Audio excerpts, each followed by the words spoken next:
Welcome. In front of me I have Microsoft Surface Laptop Go, and today I will show you how you can turn on or turn off high contrast text.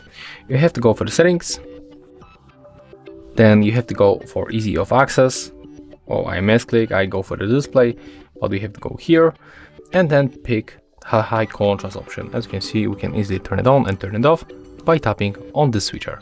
When you turn it off, we have to wait a little bit, so be patient, and as you can see, high contrast text is activated. If you want to turn it off, just tap on the switcher again, and as you can see, that's how it looks.